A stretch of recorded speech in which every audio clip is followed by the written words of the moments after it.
नमस्कार मित्रों। हाजिर हूँ मैं जनवरी 2025 का मासिक राशि फल लेकर के। तो आप सभी कन्या राशि वालों का कैसा रहेगा जनवरी में? धन, शिक्षा, स्वास्थ्य, व्यापार और प्रेम जीवन, आज हम इस विषय में विस्तार से चर्चा करेंगे। किंतु इससे पहले अभी तक आप लोगों ने चैनल को सब्सक्राइब नहीं किया है तो सब्सक्राइब कर लिया है तो धन्यवाद। अब विषय पर आते हैं और सबसे पहले स्वास्थ्य की बात करें तो आपके प्रथम भाव का स्वामी बुध 4 जनवरी तक तीसरे भाव में फिर चतुर्थ भाव में गोचर कर जाएंगे। राशिपति का केंद्र में आना मजबूत स्थिति को दर्शा रहा है, किंतु यहाँ 14 जनवरी तक द्वादश से सूर्य भी स्थित है जो बुध की स्थिति को कमजोर करेंगे। वही रोग भाव पर नज़र डाली जाए तो रोग भाव में शनि खुद की राशि में शुक्र के साथ स्थित है और दोनों पर नीच का मंगल 21 जनवरी तक अपनी अष्टम दृष्टि डाल रहे हैं। अब इन सारी बातों को जोड़कर एक लाइन में कहा जाए तो ये महीना स्वास्थ्य के लिहाज से उतार चढ़ाव वाला है। शनि पंचमेश है और शुक्र द्वितीयेश और नवमेश होकर रोग भाव में स्थित है। पंचम भाव पेट है और दूसरा भाव खाना है, तो संभव है कि गलत खान पान के कारण पेट में समस्या हो। इसके अलावे जिन लोगों को मधुमेह की समस्या है, जांघों में किसी प्रकार की समस्या है, वे लोग अपने स्वास्थ्य का ख्याल रखें। अब शिक्षा की बात करें तो महीने का शुरुआत शिक्षा के लिहाज से अच्छा नहीं दिखाई पड़ रहा है। हालांकि पंचम भाव पर केतु की दृष्टि और नीच मंगल की दृष्टि होने से ये पूरा महीना ही शिक्षा में उतार चढ़ाव को दर्शा रहा है। हालांकि गुरु की नवम दृष्टि पंचम भाव पर है और नवमेश शुक्र पंचमेश शनि के साथ युति में है, जिस वजह से छात्रों के आसपास शिक्षा का माहौल बेहतर रहेगा।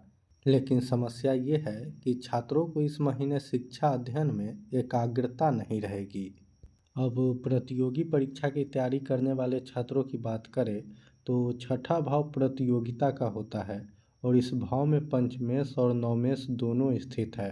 तो ये महीना आप सभी तैयारी करने वाले छात्रों के लिए उत्तम ही है, लेकिन 21 जनवरी तक मानसिक तनाव भी रहेगा।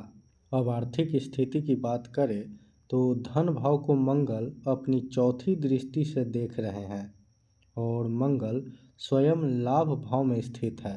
मंगल का यहाँ नीच का होना ये दर्शा रहा है कि इस महीने धन लाभ तो होगा, लेकिन लाभ का स्रोत गलत हो सकता है। यानी 21 जनवरी तक दो नंबरी कमाई का योग दिख रहा है।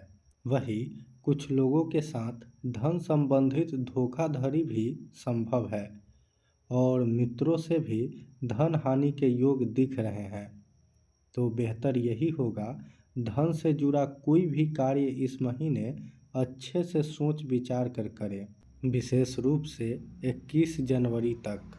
वही कार्य क्षेत्र की बात करें तो दशमेश बुध 4 जनवरी से चौथे भाव में गोचर करेंगे और यहाँ से दसम भाव को देखेंगे, यानी हर प्रकार के व्यवसाय के लिए उत्तम है।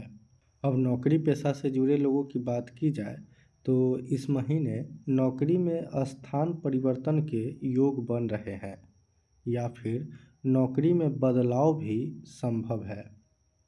अब प्रेम जीवन की बात करें तो प्रेम कारक शुक्र लड़ाई झगड़े के भाव में स्थित है। प्रेम भाव का स्वामी शनि और पंचम भाव दोनों पर मंगल की दृष्टि है, तो प्रेम जीवन में तनाव, लड़ाई झगड़े आदि के योग बन रहे हैं।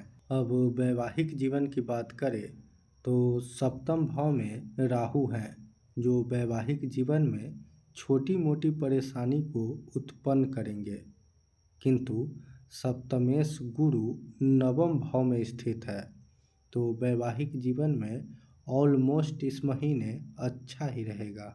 इसके अलावे जीवन साथी के साथ धार्मिक यात्रा भी इस महीने संभव है।